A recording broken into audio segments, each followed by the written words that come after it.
go. And we are live. All right. Unlike Sorry. last week, Sorry where about last week. I had 17 things going on at the same time, and I missed pressing the live, which was the second time I'd done that in 100 and, how many? 103 episodes. Yeah. So please apologize for that. And so we were gone for the first half an hour. So a lot of people came on, what's going on, Anthony? We don't see it. And they're very polite. And I got one comment about a day ago on where's the first half an hour? Exclamation mark 50 times. Like, don't piss up a tree, man. Like, Jesus Christ. Anyways, it was an honest mistake. So I'm sorry. So I'm looking. Yeah, we have live. We have 25 people watching or whatever right now. Yeah. And, yeah, so that's great. So let's get comments are busy. well, let's add page. Jack Graham. Hey, Jack. Hey, how are you? Evening, Jack. You know what the best part of missing the first 25 minutes was last week, Anthony? Is when it came back on live. There I was. That's with right. No You introduction. It was great. And Jim, how you doing, Jim? I'm okay. How are you all doing? Can you hear us? I can hear you fine, yeah. Can you see us? Yeah. Good. Laptops rule. How hot is it, Jim? It's about 36 degrees. It's about 102. Oh, yeah. English people can't handle that. You have your hair conditioning on high, Jim? I don't have air conditioning. I have a fan. Well, I got two. I got a large fan and a small fan. So you know.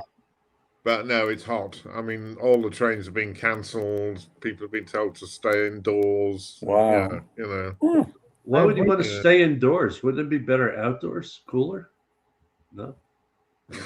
I don't know. Well, I think it means, older people and stuff, people who could be suffering from sunstroke or whatever. I'd be down in Cornwall or down in Brighton. Well, the beaches are full of people. Yeah, I mean, and young people should be out there, Try. But, Okay, hold it. I have breaking news for you. Brazil 3, Scotland 0. Brazil scored in the first 3 minutes. Oh God! Well, the first Scotland. Yeah, Well, it's almost as bad as England last night. I mean, yeah. Well, they'll do okay. Anyway, let's go to Angie is absent again tonight. I've got the message out to Anthony Germano in Brussels, but I've not seen him yet. So when Anthony comes up, I'll drop him on. So here we go. Here's some, and I'm going to repeat the stuff we missed last week, so you'll see you won't miss anything. Jack, can you read that one? Yeah. This is from Joey. Hello, everybody. Hope you are well and ready for the best night of the week, and it absolutely is for me. Yeah. And Jim, can you read that one? Happy birthday, French cellist Pierre Fournier, born today, June 24th, 1906. The cello is the strings of my heart. Yeah, I met him in Liverpool in about 1974. Who, Joey? Who, Joey? No, Pierre Fournier. I like Fournier's playing. He's a gentleman of the cello. Jim, can you read that one? Hi, James Norris. Hope you're okay with all the heat in the UK. Cheers, mate. Yeah, it's very hot at the moment. It's incredibly hot, even now at 1 o'clock in the morning. But tomorrow it's going to get to about 39. So. And another one, very much love to the breast maestro in the world, Anthony. Oh, Jerry, you're so sweet. And the breast producer, Jan. That is for sure. I do. I, as you can see, I have a lot of energy. I'm feeling much, much better, more color, gained some weight. Things that were not working are now working. And getting better every day. Had my consult Saturday with Dr. Harry Iyer. He's a young Indian-Canadian McGill-trained plastic surgeon. And as I left, I said to Jan, I said, he's a very nice-looking young man. And Jan said, very, very nice-looking. Keep that girl down. Anyway, he's a wonderful man. They're going to do my eyebrow first, my brow lift. And then when I've had a little more healing on my radiation stuff, then they'll do my mouth. So it's all working out. Let's see what we got here. Arthur, can you read that one, Scott? Sure. Excuse me. Hi, all. Recovering from a massive record cleaning frenzy. I know what that's like. Jeez. Finding great vinyl faster than I can clean and listen to it. Yeah. It's interesting, Arthur. As far as cleaning is concerned, I've had another breakdown with my degritter, and it's had to reset back to the factory because the pump out's not working. So I just went and bought a humming guru just because I need a cleaner, and yeah, it's very good, inexpensive, a lot cheaper than the degritter. Say that much. Yeah. You know, I said it last week. I don't know if it was in the beginning, but since I was fortunate enough to have walked through the pressing plant last December at Acoustic Sounds, in their plant, I'm cleaning every record right out of the packaging now. Yeah. You know, these rooms that the records come off the press. I mean, they blow them with air. They do the best they can do. They may look great, but I'm telling you, they're not it's not like a surgical room. I mean, you need to clean them. Absolutely. Hey, Jeremy. Hi, Evan. I think the only time I ever heard anyone claim a clean room atmosphere for pressing records was the Franklin Mint. Oh, yeah. Yeah. Yeah, well, I'd like to see it. Arthur's been finding a lot of CBS Masterworks. That's good. Hey, Rick Brown, always nice to hear from you. Hey, Rick, how are you? Hey, Rick is here. Archive was a great label. Mhm. It is.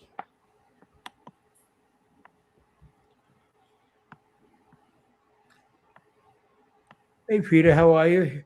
Here's to another great evening. Great to see you, Peter. Hope to see you later. Peter. So, Jack, if you went around this factory, so what did they do before they invented all these machines for cleaning records? Then you just had to. You know. Well, I think you use the dishwasher brush and Yeah. and you just got them as clean as you could. But what happens, Jim, is that when there's dirt on the record, and you may not see it, when you play it, there's a lot of heat in those grooves. Right. And it drives that dirt deeper and deeper. So I don't think you'll get as many plays in good condition back then as you do now. I think Right. Anthony might have a better, Scott might better have a better answer than me. No, that's quite true. You're literally pushing it into the wall of the. Yeah. Can you The read that? heat that's Right. generated is amazing. Yeah. Scott, I tried to ask you last week what the margin control designation of Mercury Living Presence records. It's a variable pitch cutting system. So before there was just like a standard groove spacing across the record, and this previews like if something loud is coming up and allows for maximum groove spacing, and then it closes back down when it's not needed, thereby conserving groove space and making a better sounding record across the whole thing. I mean, with Mercury, I think Wilma Cozart Fine and George Piros used to do that manually too. She would have the score in hand and say, something big's coming up, and he would make an adjustment. Can you read that one, Jim? Good evening to everybody. Does anyone have a recommendation for Beethoven's late quartets? The VEGH, they're really good. The Budapest are really good. The Italian are really good. In Tokyo. Tokyo, great. So many of them. The Calidor. And Robin Sound, the Calidors are fantastic on CD. Highly recommended. And DJ Alf, is he new, Scott? That looks like a new name. I think it's new, yeah. Hey, DJ, how are you? Welcome. Where are you from? Happy Wednesday off. Good to see you. Good to meet you. That's interesting. Jim, could you read that one, please? Rich, if you don't mind recordings from the 30s, the Bush Quartet did a fine job with the late quartets. Yeah, they are great. It depends whether you can get your ears around that sound, though. That's right. I do struggle with a lot of these 30s, 20s. I mean, you know, but it's a personal thing, isn't it? For sure. Hey, Eddie, anyone get the Perez deck of Huron? I was wondering about your opinions. We're going to talk about that shortly. Eddie, stay tuned. Hey, there's the Waxed. How are you, Waxed? Good to see you. Hey, Ron. No, Rob. Rob. Hi, Rob. He gets mad at me, and I keep screwing it up. I apologize, Rob. I'm 100 years old. Leave me alone. You're welcome, Arthur.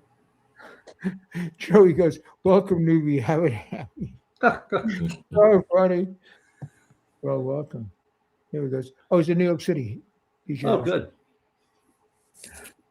Ron.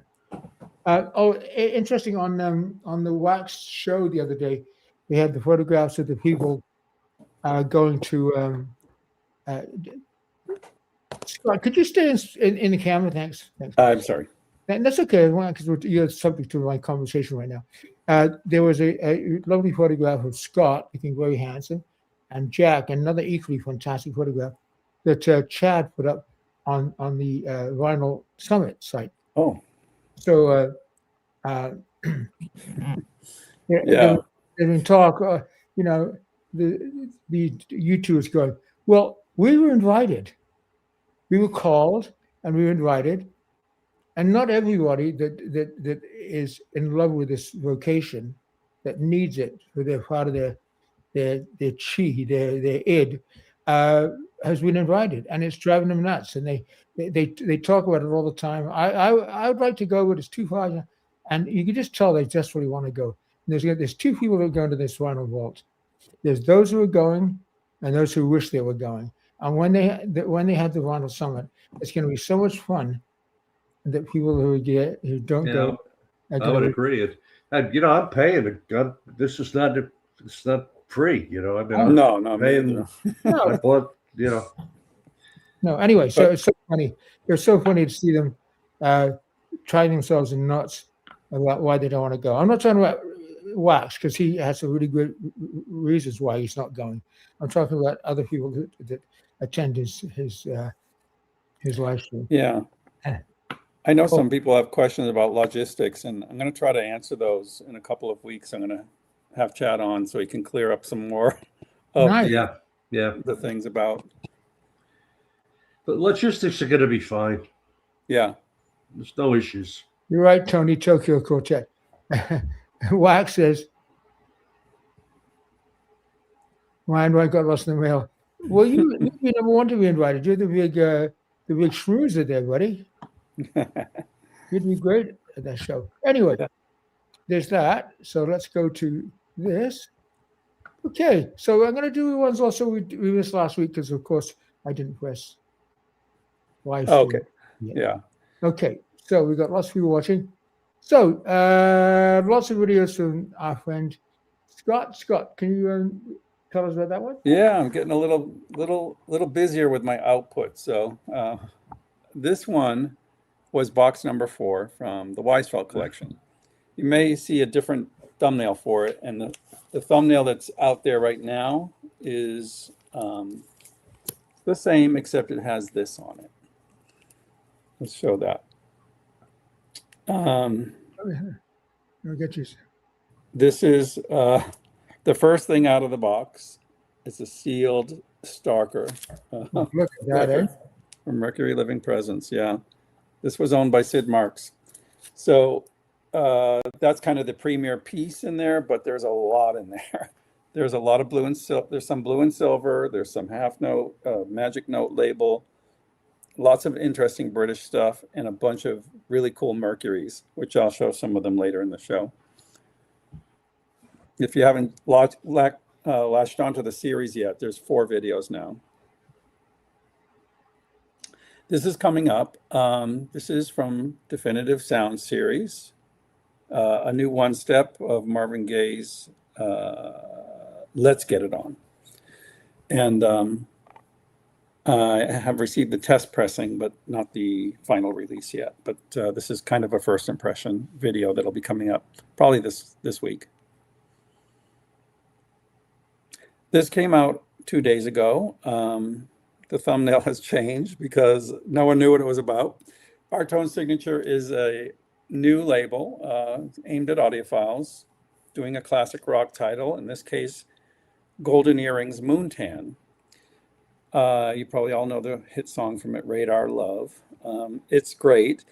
This is from the record industry plant. So they're working within the record industry plant as an audiophile imprint. So they have everything under their control, from mastering, tape, digital, pressing, and printing. And they did a really nice job on this reissue. So if you want to know more about that, that's the video for that. Oh, also funny thing, YouTube banned that. Well, they didn't ban my video, but they were like, this has nudity. Oh, yeah. Yeah, the original cover has nudity, which is not offensive in any way, but that's how America is. It was banned the first time it arrived and banned again. Okay, let's talk about this one. One of the greatest Deckers ever made. Originals. I love it. It took me 5 tries to get a near mint one. Right. But it's so, in the very beginning of ionization, where you hear the gong and then the tam-tam, you hear them in separate spaces in the perfect timbre, to replicate those two very different instruments. Oh my God, it's fantastic. Love it, love it, love it. And Arcana is a knockout. Now, Arcana was more of a paint by numbers production, because they did 8 bars cut. I can imagine. It's so difficult. Like, I'm not kidding. I mean, Jim, have you ever played Arcana? Nope. To the uninitiated, it probably sounds like just a wall of banging around and noise. Anyway, the LA Phil had a hard time with it as well. So it's brain tone. Well. Okay. So what now? Scott wrote a fantastic article for Audiophilia. Go read it. With lots of different pressings. Tell me what you think of the new one. Well, compared to the original, which is Harry Fisher, the 1W mastering, which you'll find on the original, you'll find it on the US London, UK pressed original, and you'll find it on a little known one called Orphic Egg, which is this. It's the same 1W stamper. That original is pretty much perfect, as Anthony will tell you.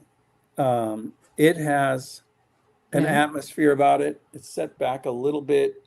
It still has big impact, huge images, great dynamic range. Huge.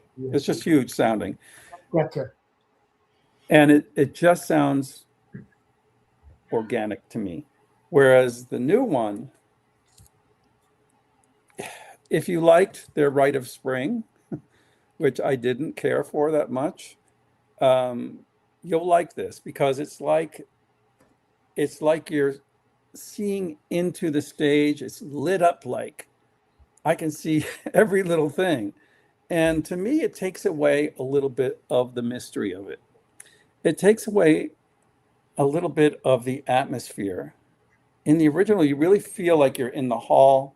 Here, you feel like you're listening to the tape and examining it under a microscope. That's my impression of that. I'm hearing the same thing about the Alpine Symphony, the Schulte. Yeah. And a little bit about the Schulte Rite of Spring. Mm-hmm. Yeah, so interesting. Yeah, it's a different mastering approach that emphasizes super clarity, drawing out every detail, and sort of illuminating everything brightly. Whether that works for this particular composition or a group of compositions, I'm not quite sure, but I leaned more towards the original 1W Harry Fisher mastering on this.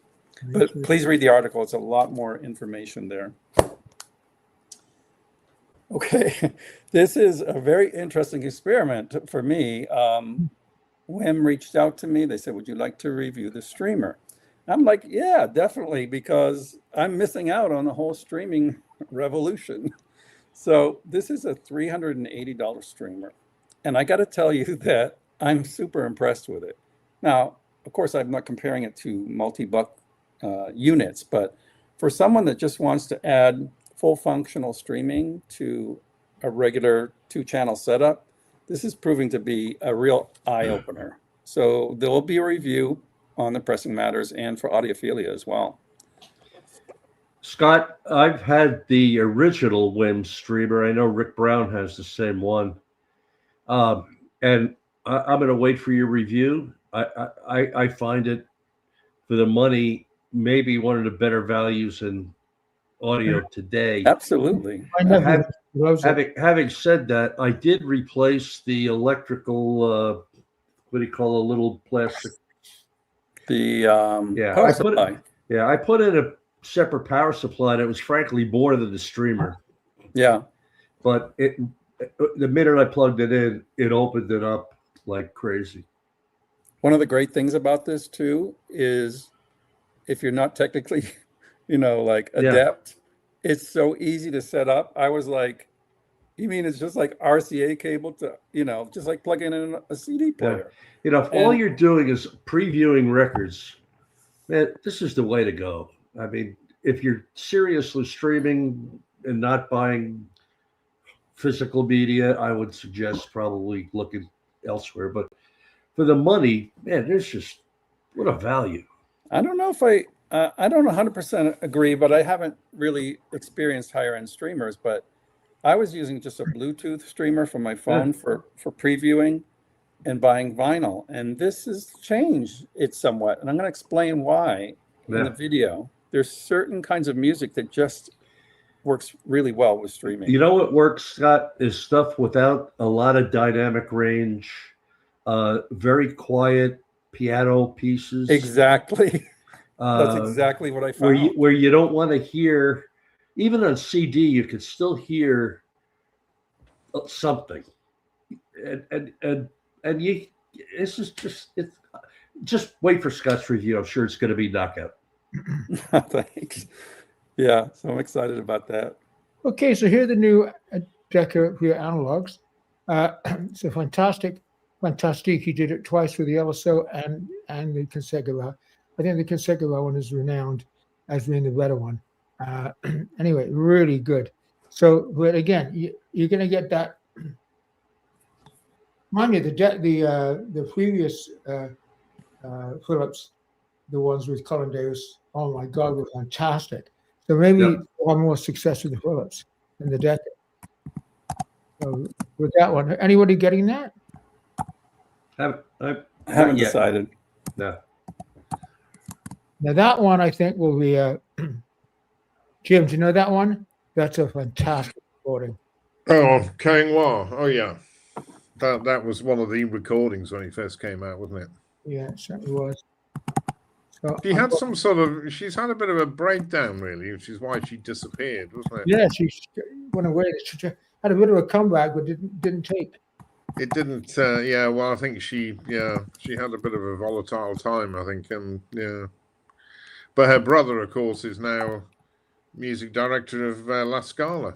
Yeah, he's a very underrated conductor. Yeah, really, really good. And that one, of course, is one of the great Argos. Alan Loveday. Anyone going to get that? I'm getting that for sure. I've got the Argo. The Argo is incredible. Yeah. Mm-hmm. That's the problem with these recordings, especially not so much with Deutsche Grammophon, because sometimes you're getting crappy recordings. They're doing better, but these Deccas and Philips, they're so good. The originals. And Jack, tell us about that one. Yeah, I have to tell you, I think there were a few left on Amazon. I finally broke down and bought this week, and I think it was $118 on Amazon. I think, what is it, 8 CDs there? Yeah. And Yeah, I mean, it's. I think it's some of his best work with Boston, and I like the fact that they use the original covers on the CD. Yeah, oh, yeah, look at it. Oh yeah. And it's just, I think it's a great value. I really do. I mean, it's just they're redone. I A/B'd the Sibelius 5 versus the older CD box, and it was just identical. So there's no difference, no better, no worse. But Oh, it cool. was just something to have. What about that one, Jack? Yeah, this I think before we came on live last week.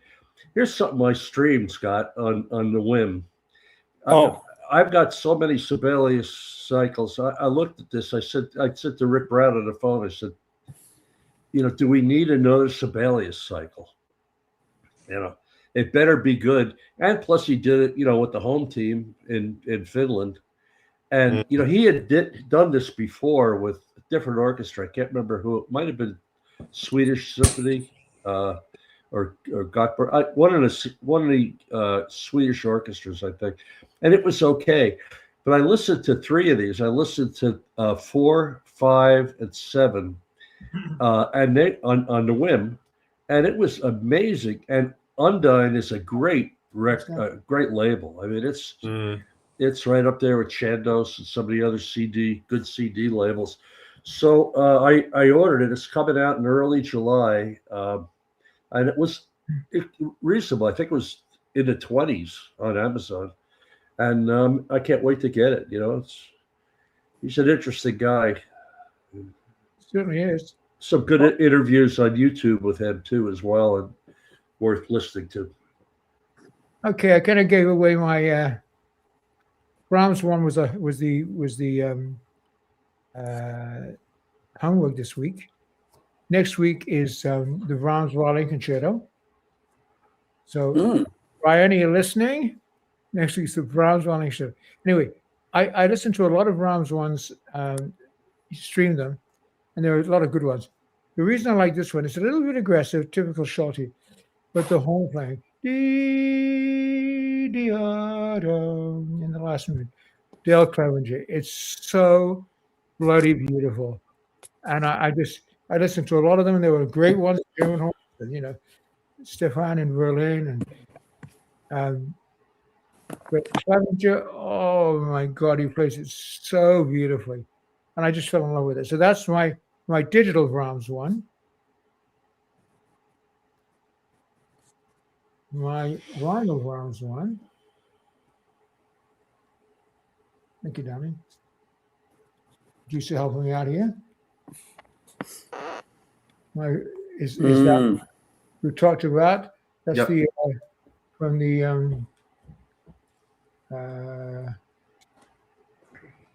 Berliner. It's not part of the DG original series. It's analog. It's absolutely beautiful. So there's that. Okay. So these are new records that I got this week. This is from my friend Ryan. Look at that. Oh, yeah. Looks beautiful. Yeah. Wow. First edition. And it's great. And boy, still has the LSO sounding like the Berlin Phil. It's fantastic. And Chrysalis amazing. Yeah. This one I just got today. Ordered from Blue Note. Shelf Fantastic. There it is. And it's got the opening track. It's called Limbo, written by Wayne Shorter. And you'll never hear tenor sax playing like it. It's so good. Yeah, so that's highly recommended. Wayne Shorter's technique on that. And Jim Hall sounds beautiful. And Petrucciani is a miraculous musician. That's a tone poet release? Yes, tone poet. Yep. Yeah. Okay. Yep. And these are also from Ryan. All light gray capitals. Sinatra. He sent this to Jan because Jan loves Sinatra. Frank. I know. Amazing. Ryan, sir. Mr. Jack Daniels. Yeah. So that's my stuff. Anyway, so that's my Brahms one. Jack, do you have an interesting Brahms one? I do. I dug this out. I didn't show these the last week's because to me, they're not really outstanding. They're good. They're not top of the food chain. What orchestra is that one, Jack? It's with the Vienna. Yeah, I heard that was a really good set. Yeah, it's good. It's a 3.5 to 4 out of 5 for me. It's just that there's so many of them that it's like Sibelius. You get real picky. Here's another box. I've had this for a while. It's got the same recording that Anthony showed, but in this Boncarian box, it's all Berlin. If you could find these, I don't know if it's still around, but I'm sure you can find it at Discogs. It's got all Beethovens, all Brahms, all Bruckners, a few Haydns, a few Mozarts, all the 4 Schumanns, and Tchaikovsky 1 through 6 in this box. It's a great box, good value too. Frederick, Yeah. Yes, Hornstein, Yellowstone, Chesky. Yeah, that's Yeah. very good. Right, Fred. My surprise Brahms one, and it's a funny thing. I forgot I had this too, but I looked in my vault, Scott. And Jack Renner was a client of mine back in years ago in my photography workshops. Jack was the guy at Telarc. Pretty good photographer, but an egomaniac. I think there's a lot of stories about Jack, but I remember he gave me a bunch of CDs. This was one of them. And I remember listening to this. This is a very, very interesting CD. It's with Charlie Mack Jim. Oh, Charlie Mack, yeah. And what he did with this is instead of using 180 to 100 person orchestra, they used this small chamber orchestra, more like what would have been used during the time when Brahms wrote and played this back in the day. He didn't really use period instruments, but they used rotary trumpets, the trombones of the time, and instead of using vibrato on the strings, there was a movement from note to note that really just blended. It was just really, really fantastic.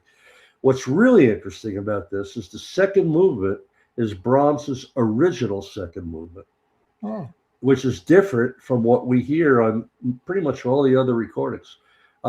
It may be streamed. I didn't look, but it's really, really interesting. And it's just gorgeous with a small orchestra. It's refined. It's smooth. It's just amazing. Telarc is, pretty good sound. So I'd recommend at least checking this out. I don't know if it's still around. I didn't look, but it's an interesting piece. Thank you. Yeah. Scott, do you have a recommendation? Yeah, I was able to find my Klemperer cycle. Separate Angel records. So these are when Angel was still using the red label. So. Oh, cool. Yeah. And I have all 4. I really like this version. It's the only one I listened to this week, but there's 4. Yeah, the clip was fantastic. Yeah. And I'm surprised you have any time to list the records with all these new records coming in. I know. That's the only thing. So Ryan can't make it this week, so his favorite Brahms one is Günter Wand on NDR on Harmony Mundi. Long Blue Rat Sound. Thanks, Ryan. We'll miss you. Okay. And Jim, do you have a favorite Brahms? I do. One?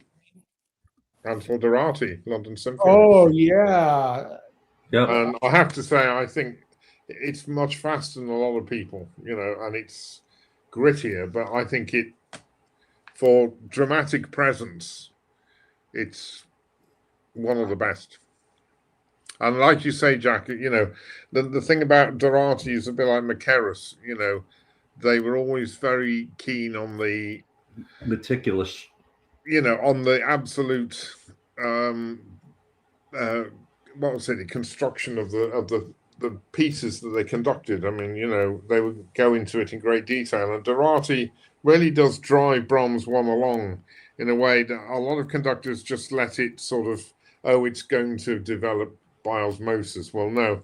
If you have someone who really knows what they're doing and they drive it along, it's one hell of an exciting symphony. And also, all his Brahms are fantastic and worth getting. This is on the Mercury box, the main box, which I don't know if you can still get it, but it's well worth it. Together with all the Tchaikovsky first 3 symphonies as well. Durati should have a second. I want to show a second link. Durati's recordings are unbelievably good. Yeah. They're really good. Okay, Scott, we're going to show you. Going to do your records now. Okay. I have a little bit of everything here. It might take a minute. Oh, please do. Okay. I grabbed a couple of tulips that I saw in the vault, which are a couple of my favorites. This one here is just harp, and it's beautiful. Oh, yeah. It's beautiful. It has a wonderful tube sound to it. This was one of the first tulip labels that I found back in the day, and I've always loved it. Another one is this. I just found. Well, that's one of my favorites. It's Yeah. the 59 is hard to get. Very, very nice. With the tulip, even the non-tulip was good. Yeah. There's going to be a bunch of tulips in the next Weisfeld box, so that'll be interesting. From the last Weisfeld box, I pulled a couple of Mercuries that are nice, very nice. This one wins at hi-fi. Beautiful. I mean, these copies are like unbelievable. Colorback? Yeah, they're all color back. They're all color back in perfect condition. This one is Adventures in a Perambulator. I love this cover. I love Hansen's selections of, music that's very rarely recorded. And there's a bunch of other great Mercuries in the video too. A couple of these. Oh, look. Or this. I've got the second version of that. It's really good. Yeah, Italian Symphony. Klemper and the Philharmonia. I haven't gone through it yet, but it's a lot of time. And this is one of the prizes in the collection too. Wow. Anthony Hang on a mentioned second. that he liked. This is Mozart Symphonies Hafner. Yeah, I'm looking forward to that one. My name on it. Oh. Now, while I was in the vault, I realized I had a bunch of these angels. And the thing about the angels is you can get this record. This is sealed, actually. I got to open it. Otto Klemper, Mendelssohn, Italian. Not that. Actually, is that the same record? It is the same record, isn't it? No. No? No. Anyway, I've got that press. I don't have that pressing without that recording. Well, these are really beautiful. I love the aesthetic of these. They have a textured cover, the little library spine that looks like leather. And, of course, they're not as good as a British pressing, but they make excellent placeholders. And a lot of this stuff, you pay hundreds of dollars to get one of these. Yeah, this is Beecham, I believe. Yeah. Marvelous records. Here's a Beethoven Triple Concerto with Oistrakh. Good question from Rich here. How would you rate the Steinberg-Putzweg Symphony with the Brahms symphonies? What do you think, Jim? You reviewed them. Yeah, no. I mean, Steinberg's good. I mean, there's a lot of conductors. I mean, yeah, I like Steinberg. I don't think of him that often. I don't know why, but he's definitely up there. He's another Dorati, really. I mean, he sort of slipped through the floorboards in some ways, but those original command records, I think it might be even better to hear them digitally, perhaps. Yeah. So here's some more of these. You can recognize them. They have this usually have this. The early ones have like stereo imprint in gold. This one's Supe Overtures. Here's a beauty. Emperor Concerto. Claudio Aro. Look at that. I mean, I couldn't resist getting these because they're just. Oh, look at that. Yeah. It's a great record. Right. It is. Yes. This costs a fortune, and it's. So I have a question for you here. And DJ's new, so could you help him out? What do you look for with Angel Label, Scott? I've always heard it was a discount label.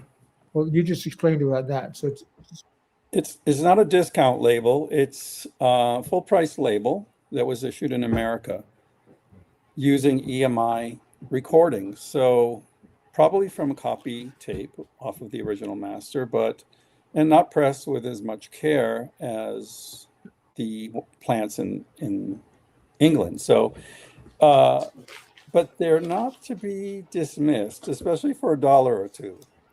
When you find them in beautiful condition like this, I mean, you really, if you have to have a vinyl version of this, you're going to pay a fortune for it. his Raytone is fantastic too, and his Yeah. One clue is those red labels, but yeah, the blue labels, like Alex is talking, they're wonderful.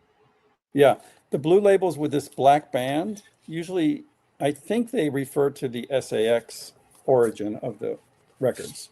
That's how I figured it out, at least. I don't know if it's true, but it seems to correspond.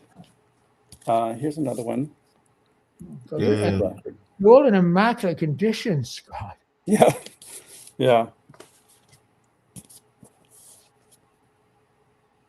This is a collection from Giulini. That's a good one. What is it? Oh, Little Russian Symphony No. 2. Yeah. And look at this. Try to find that in an original British version. Starker, Schumann, Saint-Saëns. This is a lovely one too.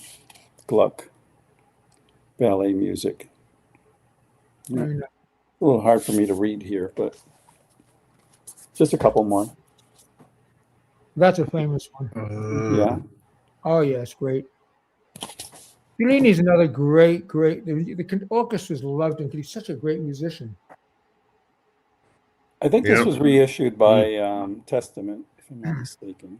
But this is, yeah. So definitely, there is audiophile legend that avoid Angel, but I don't. I try them out. Why not? Well, Angel had the Schurig Bruckners on LP as well, and they're not bad. Mm-hmm. I mean, I don't think you can get LPs now. So if you find them and they're there, buy them. 8 and 9, they're both incredible. Yeah. One other thing I could say about the Angels is the very earliest ones are pressed in England. So you got to look on the label. Right. If you must have English pressings, but it'll be like English pressing with the red label and then American pressing with a red label, and then you'll start to see the blue. After that, it's a crapshoot. Right. Jim, did you say you have a couple records to show? Just a couple? Yeah, well, I've been looking through opera box sets and I came across these two, which is Britain Peter Grimes. That's a fantastic Peter Grimes. Phillips, and again, really lovely condition record. And sort of brings back memories of when we worked with Heather Harper, because she's on this. And again, it's a beautiful record. I don't think, it's not got many markings at all. And then the other one is it's a great performance. Andrei Pravin Chirangalila Symphony with the LSO on EMI. What label? Can you show us the labels? Yeah, I'll show you. Hold on. This was £2.99, by the way. Wow. That's a good price. There we are. Oh, nice. Precious gem. Lovely. We're in the good. and again, virtually brand new. I can't see any scratches on the on the center spine spindle thing. I don't know. Did you see Did people see the other ones from last week? No, go ahead. Show them again, Jim. Okay, because we had we had this Richard Strauss with the Philharmonia, which is really good. Artur Rodzinski, and it's a World Record Club LP from about 1962 or 63. Here's the label. Again, virtually brand new. I don't think this is. Doesn't look as though it's been played. Even the sleeve is pristine. And then there was Beethoven Concerto with Oistrakh and the French National Radio Orchestra with André Cloutens. Again, it's one of my favourite recordings of the Beethoven, without a doubt. And it's a sort of early, I don't know what, the purple ones, were they early 60s? The ruined silver, that is about $10,000. Really? Oh, yeah. Very rare. Well, yeah. Oh, well, that was 99p. So, there we go.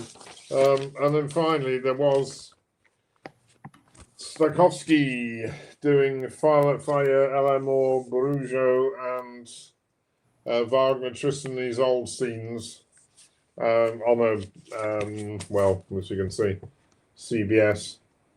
But it's a nice, clean record. And, you know, I'm quite fond of old Stokowski. So, yeah, so those are the finds from last week. But I think the Beethoven Fiddle Concerto was quite a good one. Oh, and the other one that I did find was the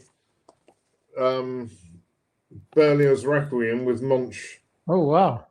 And that's on Victrola. Shall I show you the label?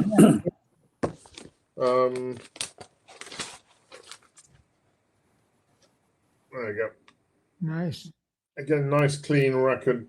No marks on it. Nothing. So, and also has the librettos and everything in it. So, yeah. So that was those. Great. That Thanks. was last week's little. Thanks, Jim. Thank you, Jim. Jack, could you read that, please? You're muted, Jack. You're muted, Jack.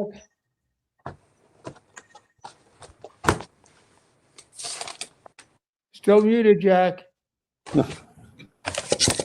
I can read it off. Trying to. There you go. Can you read that? I had a dog barking just at you. New to the world of classical music on vinyl.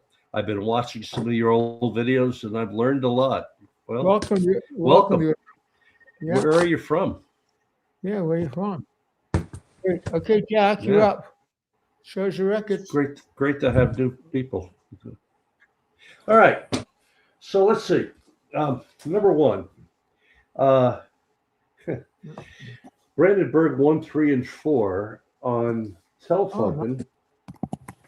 I don't know where the orchestra's from. Obviously, it's Germany. Harry is the conductor. It's a period instrument version and quite interesting. And it's a very, very quiet Telefunken record. I like Telefunken records. If you can find them, they're among some of the best. Somebody was talking about archive before. Interestingly enough, this is a 1986 master disc pressing of Elgar.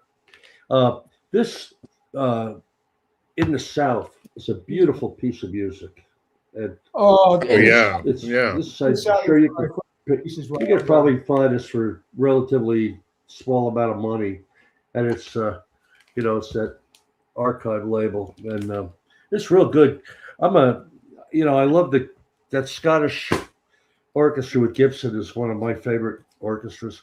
A golden import, but yet a great record. You can't go wrong with these Fidels. I don't care. I've not heard one that disappointed me. But the works on here are some of my favorites. Brings back a lot of memories. Somebody was showing some Columbia, some 6i Columbias last week, and this is Oh yeah. the Bernstein version, and it's an old Columbia 6i, and it's real clean, Beautiful. and it sounds really, really good.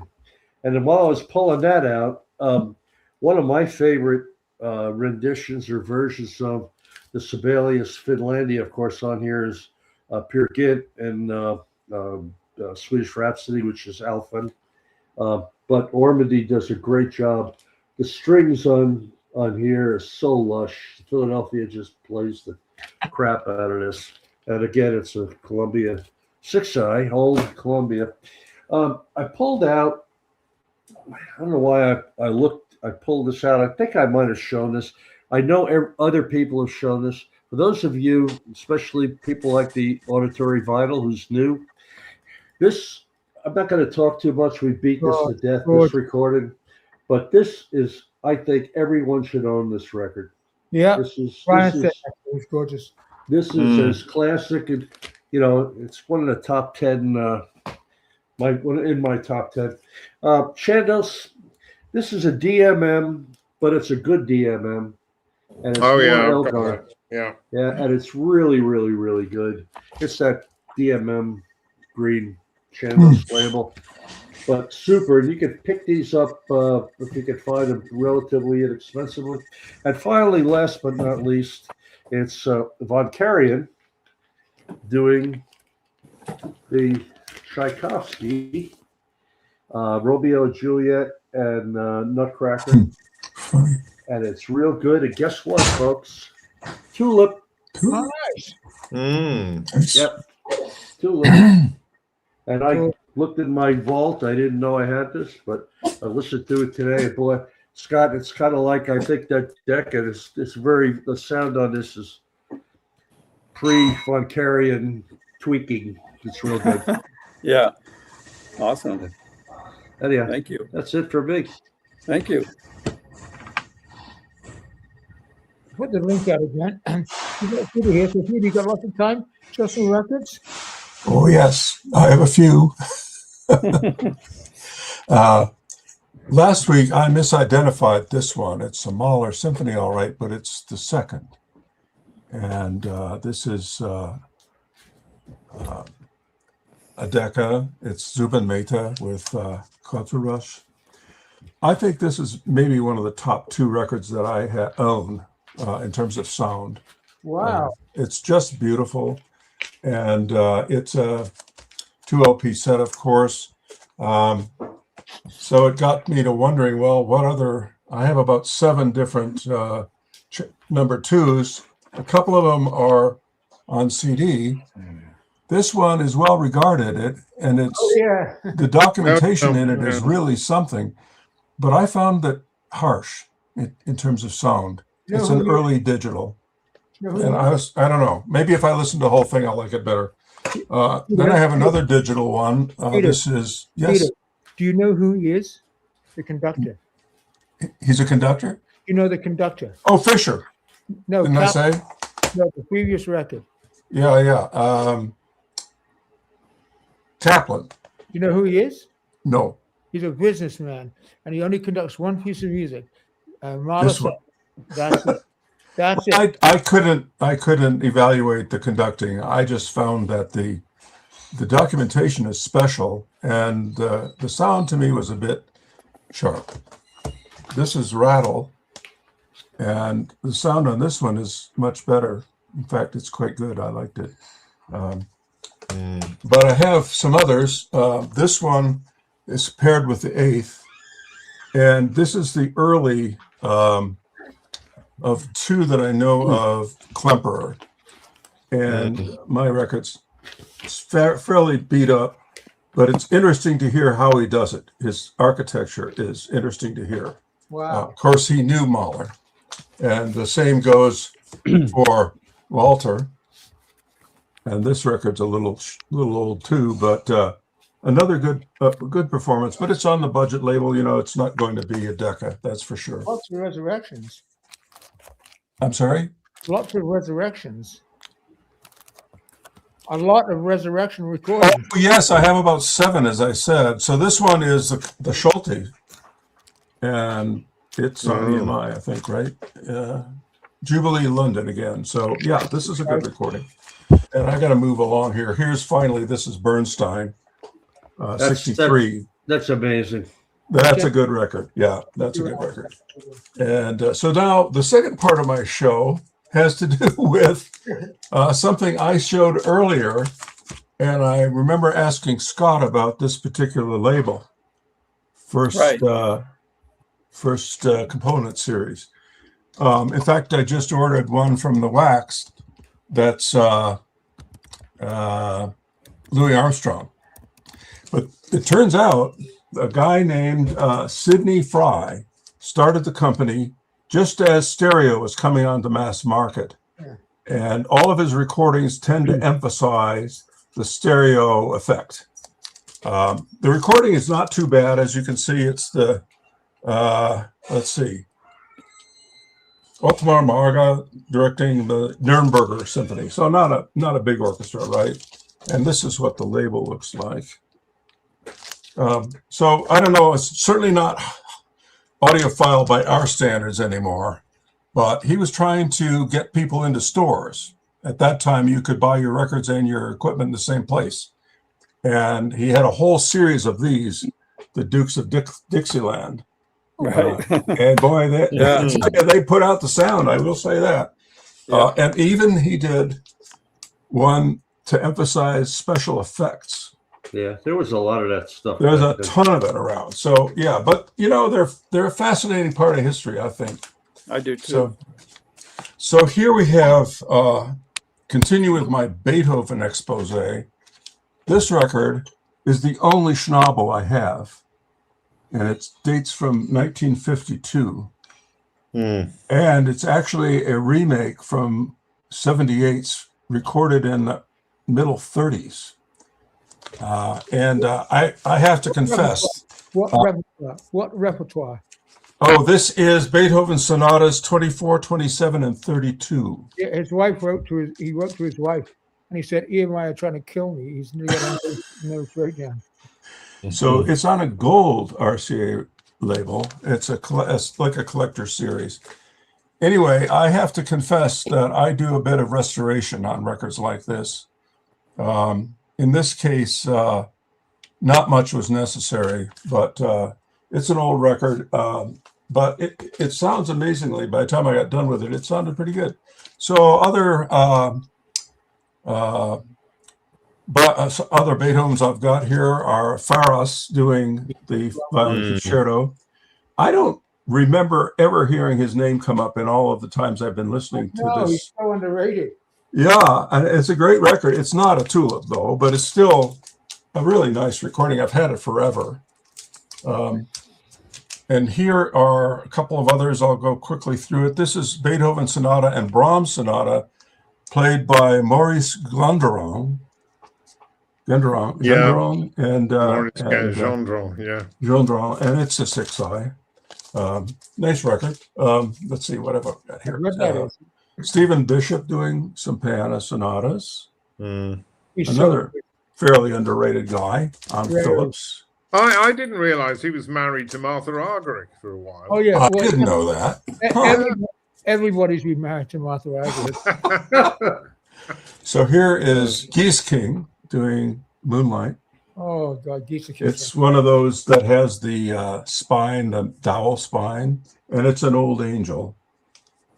Preston, England. Let's see. Here's Perlman and Ashkenazi, and this record's it's one of two. I don't know what I did with the other one. Let's see. Got a couple more here. This is Gary Grafman doing some more sonatas. It's not showing up well on TV, I see. It's a demo, Columbia. Nice. Yeah. Let's see. Here is Sviatoslav Richter. I think folks have this one. This is a nice record on Angel, and I tend to agree with what Scott says about Angels. The artists are great, but the sound quality could be better. That's for sure. Sometimes. And then because of the trouble the wax got in, and I just heard Scott got in trouble, on this one I had to do a little emendation. This is some more sonatas, and this one is, let's see, Walter Klein. And I don't know if you all know him. That's the only record I have with him. So I have just a few more. Let's see. So as much as you like, Peter. We've got lots of time. Got a lot of time. Okay, this one is special to me, and I've done a lot of work on it.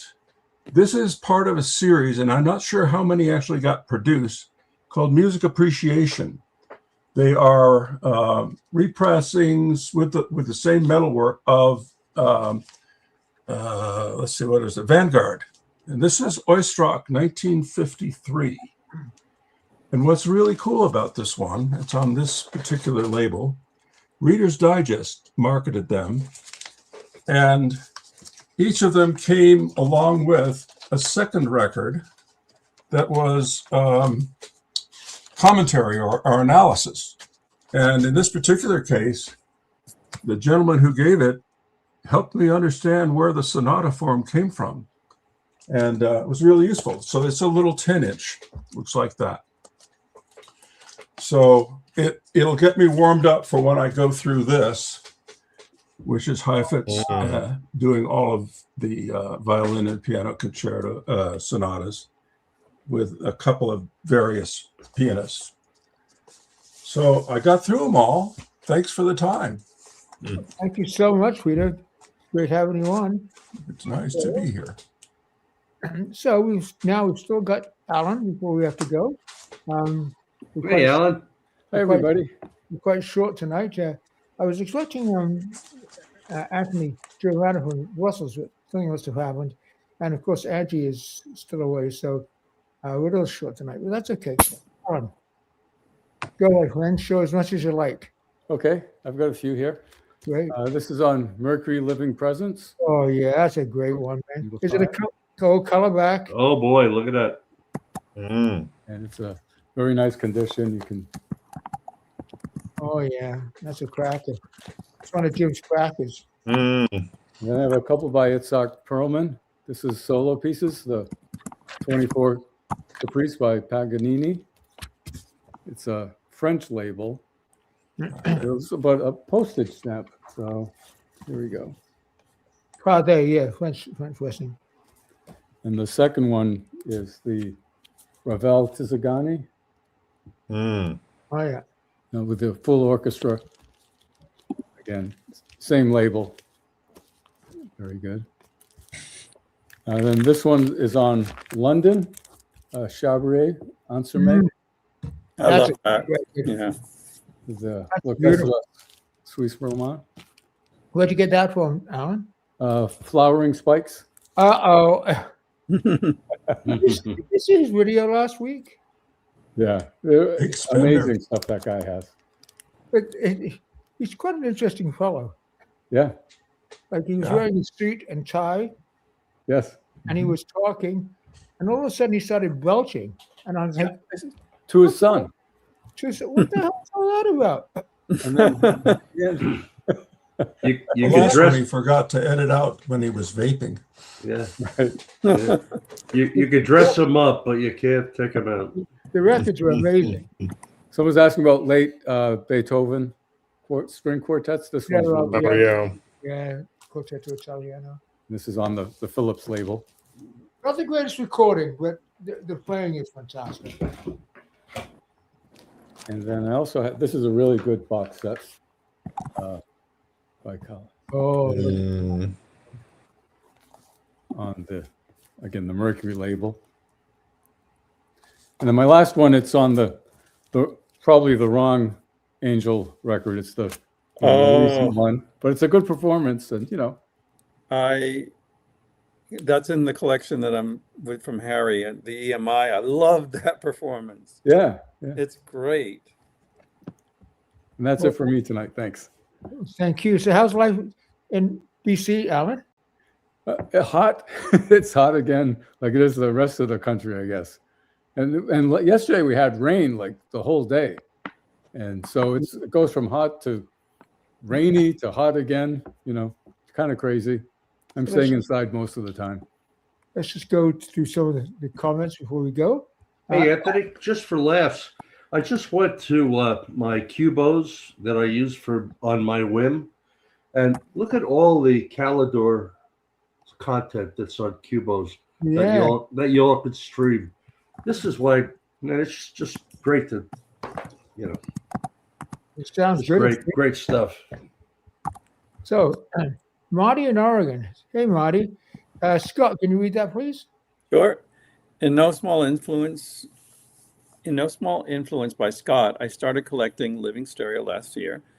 I just made 175 with a Wow. lucky find of Gaiety Parisienne LSC 1817 1S1S Wow. for $3. Wow. Oh wow! That's So- it's Getting like Scott Stableford. Like Yeah. Witch's Brew. Yeah. that's one of the rarer ones for sure. Wow. Wow. Good for you. You didn't like the music? I find the music hard driven. Yeah, it is a bit. It drives me nuts. Although I've heard a mono version which sounds better. Like the classic records version is so hard driven. Oh yeah, The yeah. mono original I've heard sounds better. So, but a 1S, all the gloves are off. You know. That's awesome. Congratulations, Marty. Yeah. Wow. I love the living stereos. There are a couple of George Zell records on the Music Appreciation. What's we got here? Fantastic. Yeah. Right? Giddy. Yeah. Okay, guys. Well, we got 60, 70 minutes in. Some fantastic records, Peter. Thank you so much. Yeah. Thank you, Peter. So good.